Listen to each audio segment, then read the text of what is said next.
Bonjour à tous, chers amis. Nous sommes aujourd'hui Parashat Be'alotra, Parashat qui est intéressante avec pas mal de sujets. Aujourd'hui, on va s'arrêter sur quel était l'argument sur les concombres, numéro 1, très intéressant. Il nous manquait des sushis en Égypte. Et on va voir l'enseignement qui est important pour chacun d'entre nous, comment chaque juif compte, chaque juif compte, chaque juif est important, chaque juif a son devoir sur terre, chaque juif a sa mission sur terre. Et surtout, comment faire en sorte de ne pas se plaindre par rapport à ce que Dieu a fait. C'est quoi le problème? La paracha te raconte plusieurs choses.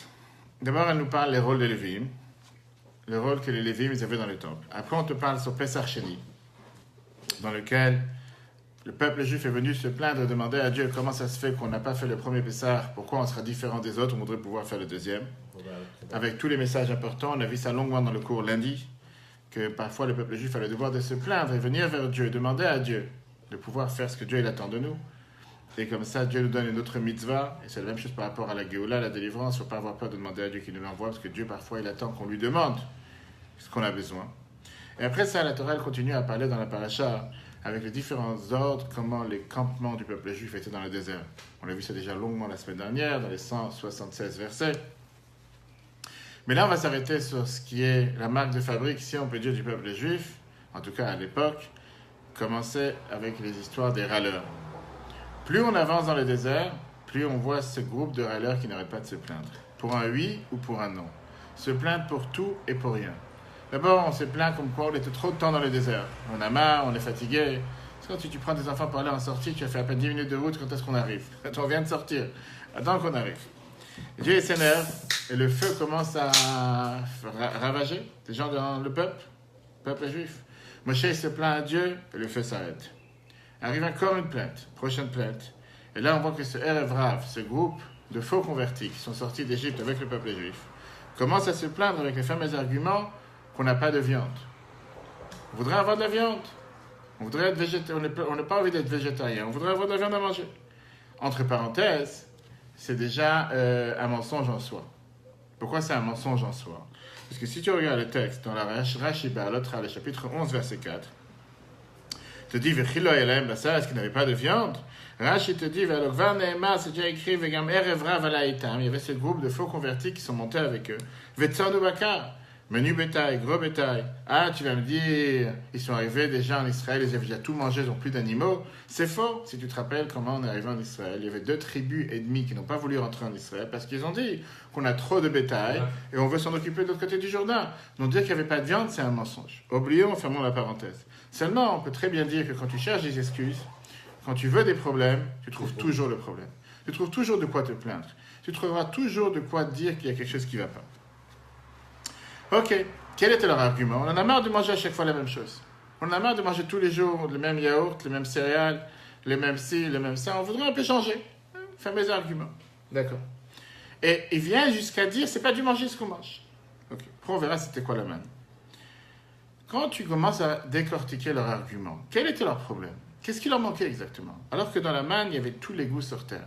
N'importe quel goût qu'ils voulaient avoir de n'importe quel manger était dans la manne. Quand tu veux venir et dire que tu n'as pas à manger, tu as à manger. Tu veux rêver d'un steak, tu as du steak. Tu veux rêver du fromage, tu as du fromage. Tu veux rêver de quoi que ce soit, tu as dans la main. Tu veux rêver du schnitzel, tu as dans la main. Tout ce que tu veux, tu as. Alors, il y a une marloquette, il y a un débat dans la Gemara Yoma, 75a, qui débat, est-ce que dans la manne, il y avait vraiment tous les goûts, ou il y avait aussi l'essence même du produit était à l'intérieur, ou c'était juste un goût.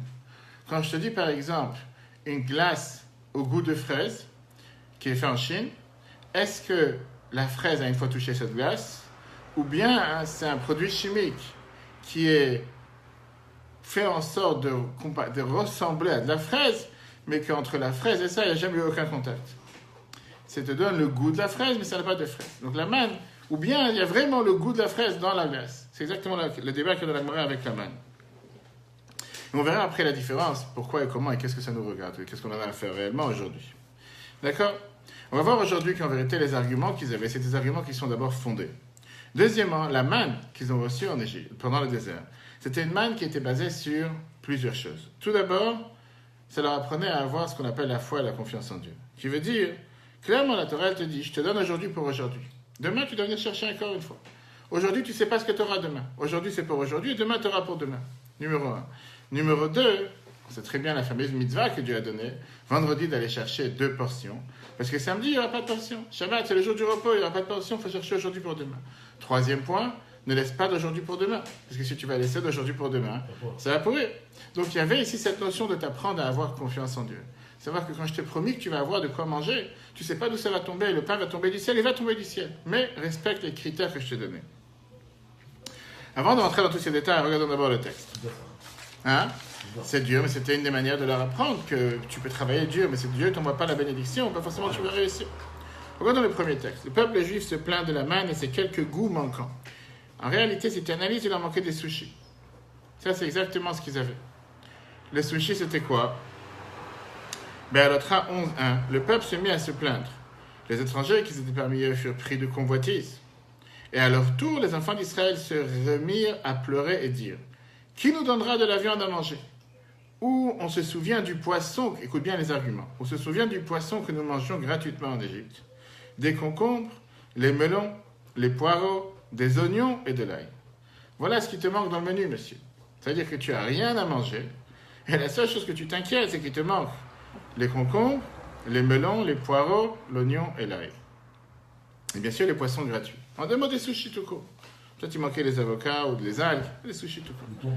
Maintenant, nous sommes exténués. Nous manquons de tout. Regarde maintenant le deuxième point. Du premier point, on se rappelle les 5 éléments qu'on avait en Égypte. Tout d'un coup, il nous manque tout. Point d'autre perspective que la manne. Tu te contredis.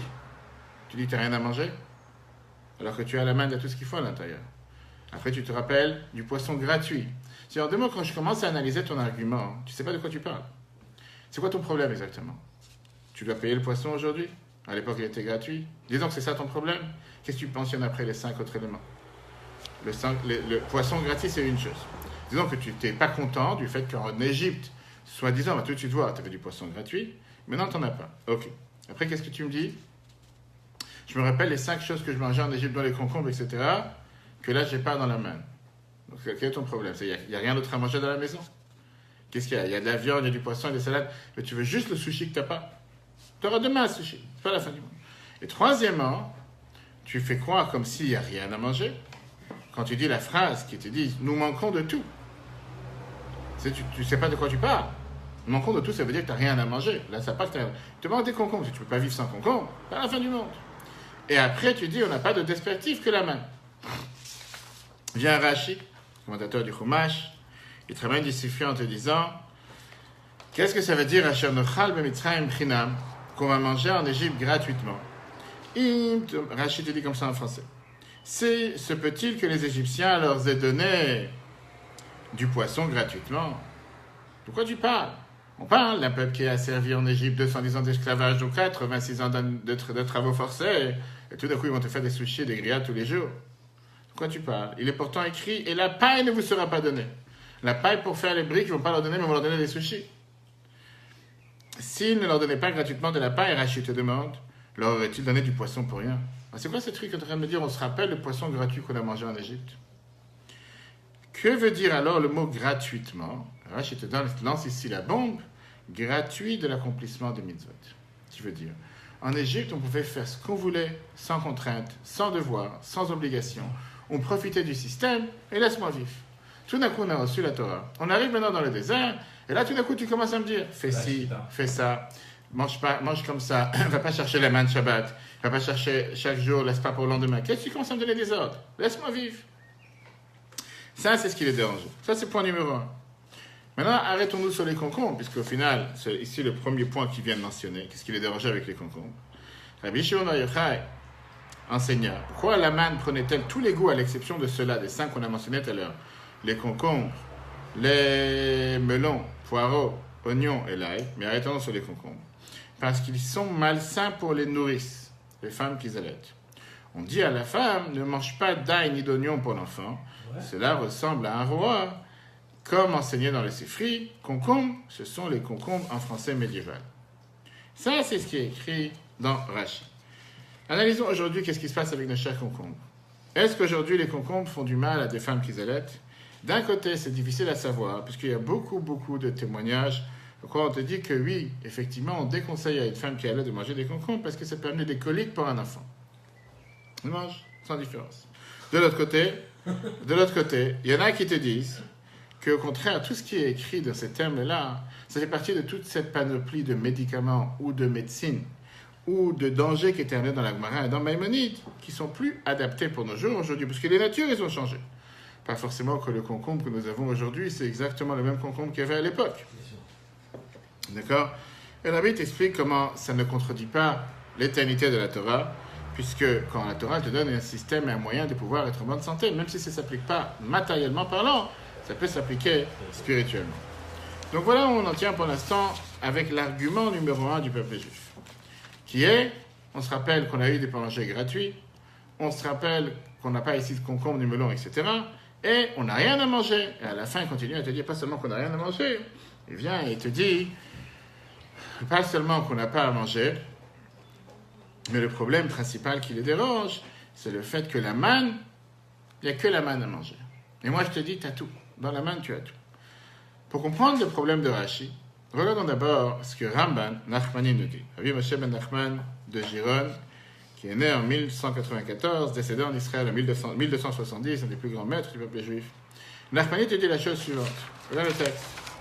Ramban vient et te dit, développement, en quoi consiste leur plainte sur les aliments.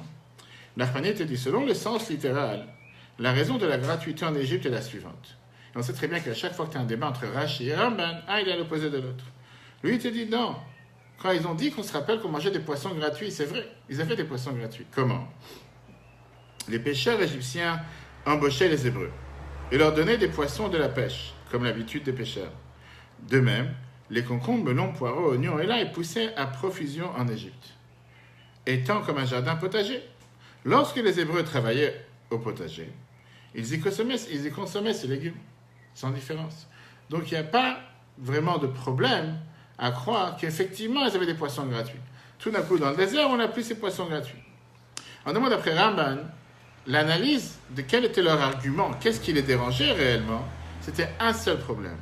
Pourquoi maintenant, pour obtenir ce qu'on a besoin, pour pouvoir manger, il faut faire ce que Dieu il attend de nous. Il faut faire des mitzvot, des commandements qui sont particulièrement attachés avec la manne, comme je l'ai dit tout à l'heure, ne pas laisser pour le lendemain, le vendredi en prendre 2 jours, ne pas en chercher Shabbat, etc. Alors qu'en Égypte, on avait la possibilité de manger des poissons gratuits, tout type de légumes, bref, on faisait la vie, c'est la belle vie. Maintenant, ils pensent, le problème c'est qu'on a la mémoire courte, ils pensaient qu'en Égypte, on était au Club Med. Il n'y avait pas de travaux forcés, il n'y avait pas de murailles à construire, on avait tout ce qu'on voulait, on était assis au restaurant 3 fois par jour. À les entendre, on dirait que c'était la merveille sur Terre. Ça, c'est Nachmanide. Rashi n'est pas d'accord avec cet exemple. Parce que Rashi te dit qu'il y a ici 2 arguments, pas un argument, par rapport à la manne. Premier argument, qu'en Égypte, on mangeait les poissons gratuits, alors qu'ici, aujourd'hui, ce qu'on veut manger, il faut payer pour. Il faut faire en contrepartie le devoir de qu'est-ce que Dieu te demande de faire. Deuxièmement, en Égypte, on avait ces 5 éléments. Concombre, poireau, melon, ail, oignon, alors qu'aujourd'hui, on ne les a pas. Et on va demander à n'importe quel cuisinier ou chef cuisinier sur Terre, qu'est-ce que ça veut dire cuisinier sans oignon, sans ail? Donc ils n'ont pas rien à faire, on n'a rien. Ramban, il te dit, Nachmanide, il te dit non. Ici, ce n'est pas le problème qu'il leur manquait des concombres qu'il y avait dans la manne, qui manquaient dans la manne. Leur argument, elle est qu'à l'époque, on mangeait des éléments vrais. Je voulais un concombre, j'avais un vrai concombre. Je voulais un poireau, j'avais un vrai poireau. Aujourd'hui, ces éléments ne sont pas vrais. C'est des produits détournés, c'est du chimique. C'est comme si je te dis aujourd'hui, du soja, que tu peux faire du fromage au soja, tu fais de la viande au soja. Est-ce que c'est de la viande ou du fromage? Ça n'a rien à voir, c'est du soja. Sauf que tu es capable de donner le goût de la viande, le goût de fromage, etc. etc. Rashi, pourquoi il débat avec Nachmani? Parce que Rashi te dit, puisque la Torah ne te dit pas « et les concombres », le mot « et », mais elle te dit « les concombres », Rashi te dit que c'est quelque chose de nouveau. Donc pour bien comprendre, ici on a 2 problèmes. Il y a l'argument, d'après Nachmani, l'argument principal c'est quoi? C'est qu'en Égypte on avait tout gratuit. On n'avait aucun effort à fournir. On était totalement assistés, totalement en train de vivre sous l'état, même s'il ne faut pas oublier que c'était les travaux forcés, mais au moins on avait les poissons qu'on recevait de la pêche, on avait les fruits dans le potager, etc., les légumes, alors que maintenant il faut commencer à faire une contrepartie. Rachid te dit non. Rashi dit que l'argument principal, c'est que là-bas, il nous manquait, regarde un texte, chapitre 2, Rashi divise le verset en deux, il y avait donc deux arguments. L'attribution de la manne est liée à l'accomplissement des mitzvot, relative à cette attribution, ce qui n'était pas le cas du poisson en Égypte, il n'y avait aucune contrepartie à donner. Deuxièmement, en Égypte, il avait les 5 légumes, dont les concombres, et ils ne les ont pas dans la manne du désert, pas capable d'avoir ces goûts. Deux arguments différents. L'attribution de la manne, elle n'était pas liée au mitzvot. Non, mais la manière comment on la récoltait, oui, il y avait certains critères comment tu pouvais la récolter. D'abord, oui, c'est faux ce que tu dis, parce que d'abord, c'était en fonction de ce que tu étais. Si c'était les tzadikim, Benonim, Rechaim, en fonction de si c'était les gens pieux, ça tombait au bord chez eux, à la porte de la maison, déjà prêt, tout cuit, etc. Les autres, ça tombait de manière crue ou de manière loin, et les autres, il fallait les chercher beaucoup plus loin, et commencer à les préparer, tout, bien sûr, en fonction de la personne. Mais c'est pas ça le point. Le point, c'est pas ça sur quoi on fait attention. On fait attention sur le fait qu'il y avait certains critères à respecter. Tu pouvais pas les manger pour demain, tu pouvais pas en prendre plus que 2 portions. Pas moins que ta portion. Vendredi, tu devais prendre 2 portions. Tu n'avais pas le droit d'en sortir et aller chercher Shabbat. Bref, il y avait tellement de différents critères. Alors, avant de commencer à répondre à la question et de comprendre surtout l'enseignement que ça nous apprend, essayons de voir ensemble quel est le problème avec ces aliments. Pourquoi ces 5 aliments, et surtout le concombre sur lequel on s'arrête aujourd'hui, est-ce que ces aliments sont-ils vraiment néfastes pour le nourrice uniquement ou pour tout le monde? On regarde les sifri. En 2 mots, la question elle est, est-ce que c'est vraiment néfaste pour tout le monde? Ce qui veut dire pour n'importe qui, surtout pour les femmes qui allaitent, ou bien non, c'est seulement pour une catégorie de la population. On va voir que c'est pas du tout simple. Aujourd'hui, on va débattre du concombre. On va devenir riche en concombre. Le Sifri vient te dire la chose suivante. Rabbi Shimon bar Yochai te dit, pourquoi la manne prenait-elle tous les goûts à l'exception de cela? On donne à ce sujet-là la parabole du roi qui confie à son fils et son pédagogue, éducateur. Il lui dit, fais attention à l'honneur de mon fils, qu'il ne consomme pas d'aliments néfastes. Le fils s'énervait et disait, mon père ne fait pas cela pour amour pour moi. Il ne veut tout simplement pas que je mange. Pas pour aliments néfastes ou pas. Il ne veut pas que je mange. Pour ça, il dit, soi-disant, on ne lui donne pas des aliments néfastes. Ça, c'est le Sifri. Viens la Gemara, elle te dit la chose suivante. Donc, d'après le Sifri, il t'amène un exemple pour te dire que le peuple juif, il ne comprend pas que tout ce que Dieu a créé, c'est pour le bien. Et que s'il y a quelque chose que Dieu ne te donne pas aujourd'hui, c'est certainement pour ton bien. Mais il ne te mentionne pas du tout ici l'élément qu'on vient de dire avec les femmes qui allaitent. De l'autre côté, d'après les Sifri, ça a l'air de dire que ces aliments sont mauvais pour tout le monde. Et c'est pour ça que Dieu ne les a pas inclus dans la manne. Regarde ce que la Gemara Avodah chapitre 29a te dit par rapport au concombre. La manne ikrashma kishuin. Pourquoi les concombres sont-ils appelés kishuin en hébreu? Car ils sont durs, cachines et néfastes pour tout le corps d'un homme, comme des épées. Encore une fois, on remonte à ce qui était à l'époque, 2000 ans en arrière, c'est pas forcément dire que c'est ce qui se passe aujourd'hui. Rashi lui-même dans la Gemara, Yoma 75a, c'est dit que la manne ne pouvait prendre le goût de ces 5 aliments. Pourquoi? Car elles sont néfastes pour les femmes enceintes et les nourrices. Donc on voit ici qu'il y a une différence d'avis par rapport à pour qui exactement ils ne sont pas bien. On va dire comme ça. Tout le monde est d'accord de dire qu'ils ne sont pas bien pour quelqu'un. Certains vont te dire qu'ils ne sont pas bien pour tout le monde. Certains vont te dire qu'ils ne sont pas bien pour les femmes enceintes. Certains vont te dire que c'est pour les femmes enceintes et les nourrices. Et donc, la vérité, c'est qu'on ne comprend pas vraiment pour qui ils ne sont pas bien. Est-ce que c'est pas bien pour tout le monde, seulement pour les nourrices, ou pour les femmes enceintes? D'abord, faisons la synthèse de ces 4 avis. Cela soulève plusieurs questions sur le commentaire de Rashi sur la paracha.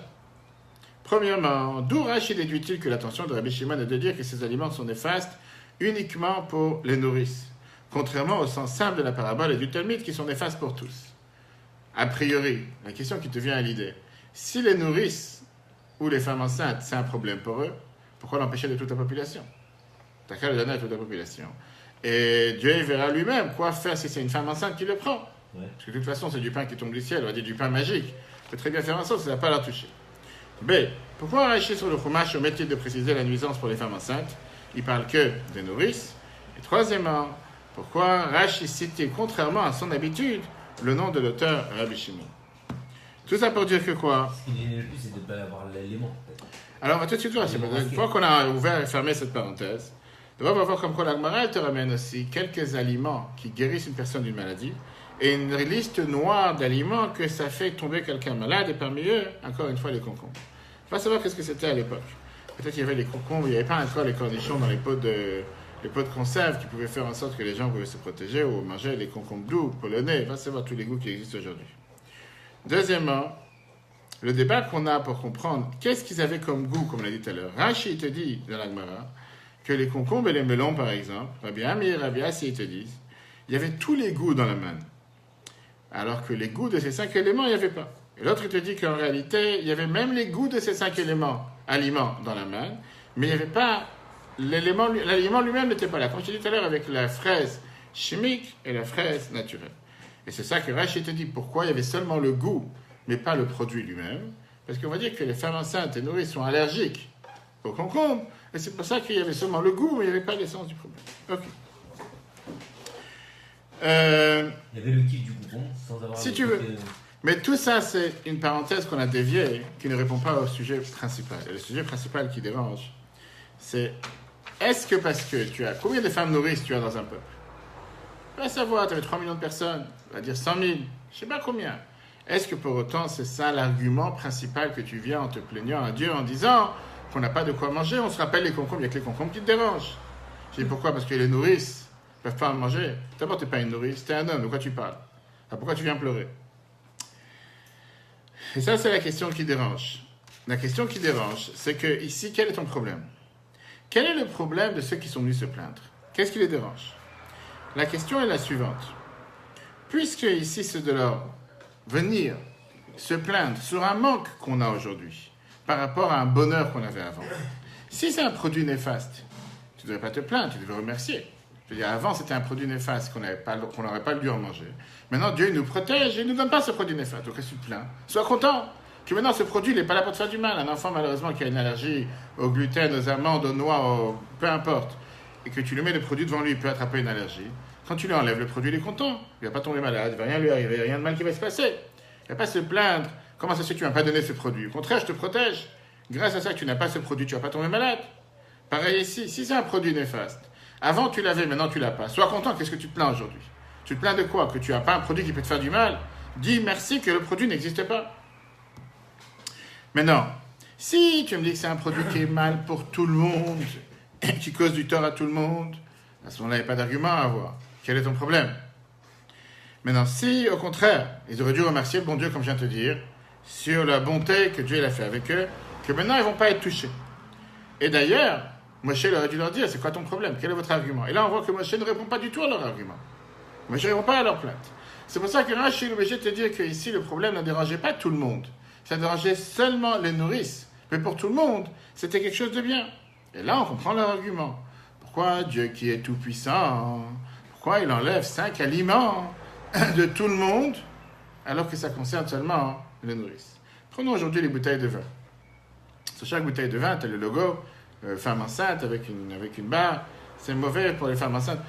Buvez avec un dosage modéré, etc. etc. Très bien. Est-ce que c'est pour autant qu'aujourd'hui, puisqu'il y a des femmes enceintes dans la rue, on interdit le vin? Le vin existe. Tout celui qui veut en avoir, bravo. Tu sais que tu ne peux pas en avoir parce que c'est dangereux pour toi, c'est mauvais pour toi ou pour des malformations pour l'enfant. Bois pas. Mais pourquoi tu vas enlever le vin de toute la population parce qu'il y a des femmes enceintes dans la population? Quel rapport? Exactement l'argument que le peuple juif avait par rapport au concombre, en disant Dieu n'est pas capable de distinguer qui a le concombre dans la main.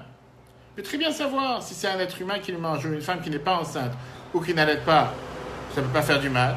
Et si c'est une femme qui allaite, automatiquement, ou il n'y aura pas le goût du concombre, ou tu peux faire que le concombre ne va pas lui causer du tort. Mais l'idéal, c'est de faire en sorte, puisque de toute façon, on parle ici quand même de miracle, ça veut dire que tu as un pain qui tombe du ciel où tu as tous les goûts à l'intérieur. Donc Dieu peut très bien distinguer qui a quoi. Si c'est une femme enceinte, une femme qui nourrisse, il n'y aura pas le goût du concombre dans les seins. C'est ce que j'ai dit encore une fois. On parle ici de quoi? On parle de toute façon d'un produit miraculeux. Un produit miraculeux, automatiquement, Dieu peut jouer, si on veut dire, avec la personne qui tient le produit dans la main. D'accord? Et donc, le problème ici, c'est un problème qui est beaucoup plus grave. Ce n'est pas le concombre qui te dérange, comme on l'a dit tout à l'heure. Mais d'abord, regardons dans le texte. La plainte des enfants d'Israël était-elle bien fondée? Ces aliments ne peuvent pas être néfastes pour tous, sinon l'argument du peuple serait infondé. Regarde ce que la Bible dit. Si ces aliments sont effectivement néfastes pour tous les hommes, leur argument est infondé. Au contraire, elle devrait remercier de ne plus avoir ces aliments. Cela aurait dû être la réponse de Moshe. C'est pour ça que Rashi explique que ces aliments sont néfastes uniquement pour les nourrices. D'où leur argument, s'il en est ainsi, pourquoi Dieu les prive-t-il de ces aliments au lieu d'en priver uniquement les nourrices? Et de là, on comprend pourquoi Rashi ne mentionne pas du tout ce problème. Rashi ne te dit pas du tout que le problème des concombres, c'est qu'il est mauvais pour les femmes enceintes. Pourquoi? Parce que, encore une fois, c'est pas parce qu'il y a quelques personnes dans la communauté qui ne peuvent pas en manger qu'il faut punir toute la communauté. Donc Rashi te dit que les femmes enceintes, eux, ils ne pouvaient pas supporter l'odeur du manger, mais pas le goût du manger ou quoi que ce soit. Et donc, exactement. Et donc, ça n'a rien à voir avec la manne, puisque la manne, il y avait seulement le goût qui changeait. Pas l'odeur. C'est pas que tu avais l'odeur du steak, ou tu avais l'odeur du fromage, ou tu avais l'odeur de quoi que ce soit. C'est le goût qui changeait. Et comme les femmes enceintes, il te dit que les femmes enceintes en général, c'est l'odeur du produit, de ces 5 produits qui peuvent leur faire du mal, automatiquement, Rashi ne préfère pas parler ici des femmes enceintes, parce que ce n'est pas un argument convenable. Puisque par rapport à eux, il n'y avait aucun problème, il n'y avait aucun. Ok. La question qu'on a demandé encore une fois, comme j'ai dit, telle est la question qui dérange, et c'est sur ça qu'on va avoir la meilleure réponse. Comment Dieu prive-t-il l'ensemble du peuple à cause d'une minorité? Si c'est quelque chose qui est seulement néfaste pour une minorité du peuple juif, tu ne devrais pas punir tout le peuple juif. Et d'ailleurs, on a dit tout à l'heure que Rashi te fait cette distinction en te disant qui a donné ce commandement? Rabbi Shimon. Puisque Dieu il est capable de tout faire, puisque Dieu il est capable de faire en sorte que n'importe qui veut peut distinguer entre les choses bien et les choses mauvaises. Et Dieu, il est capable de faire en sorte de savoir si c'est toi, un homme ou une femme qui n'est pas enceinte ou qui n'est pas nourrice, d'avoir le manger dans la main. Pourquoi il devait dire, puisqu'il y a quelques personnes, minorité du peuple juif, qui ne peuvent pas en profiter, pour ça c'est interdit pour tout le monde. Viens Rashi et te donne la réponse en disant le nom de la personne qui a dit cet argument. Rabbi Shimon Bar Yochai. Qui était Rabbi Shimon Bar Yochai? Grâce à la Gemara Souka, page 45, Ben Odi, on a parlé de lui, l'Akbar Omer. Amar Rabbi Shimon Ben Yochai, Rabbi Shimon Ben Yochai était dit, je peux acquitter le monde entier du jugement, depuis le jour de ma naissance jusqu'à aujourd'hui. Si Eliezer, mon fils, se joignait à moi, depuis la création du monde jusqu'à aujourd'hui.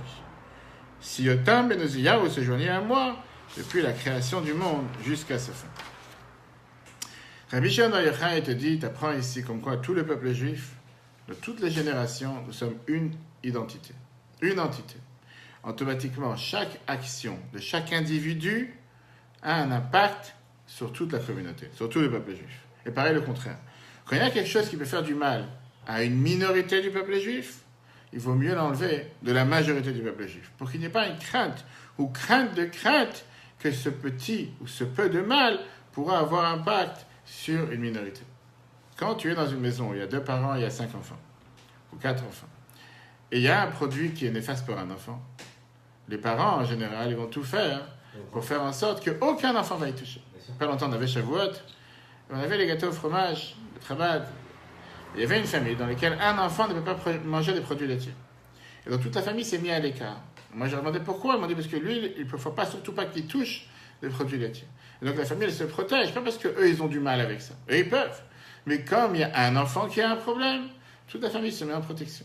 C'est exactement ce qu'Rabbi Shimon te dit. Puisque tout le peuple juif, on est une seule identité, on est exactement les mêmes, on est unis, que tu veuilles ou pas, d'un bout du monde à l'autre bout du monde. La preuve, elle est, qu'on peut dire, pour ouvrir une parenthèse, du côté bien et du côté mal. Du côté bien, quand il y a quelque chose de bien qui se passe pour le peuple juif dans les 4 coins du monde se réunit. Du côté mal, on a vu encore cette semaine, avec 180 roquettes de terroristes, Hamas, arabes, qui tirent sur Israël. Et tout d'un coup, c'est le peuple juif dans le monde qui est fautif. Vous, voilà quel rapport avec moi et eux.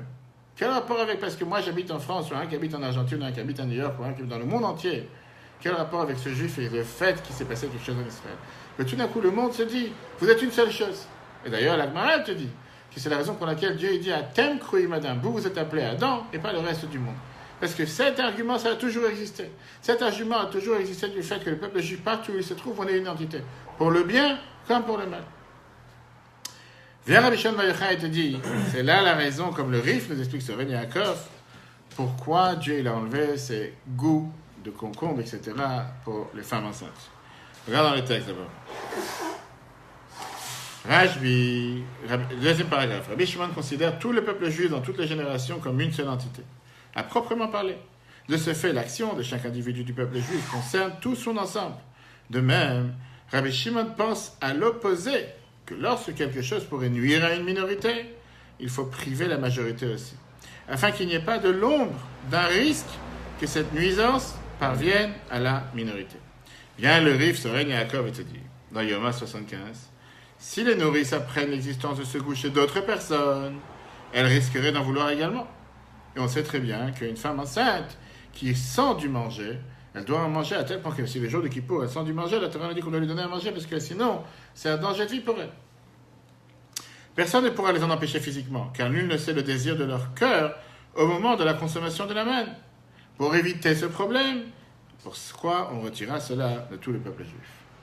Ça, c'est la raison de Rabbi Shimon ben Yochai. Alors, quel enseignement pour nous? Ce enseignement est magnifique.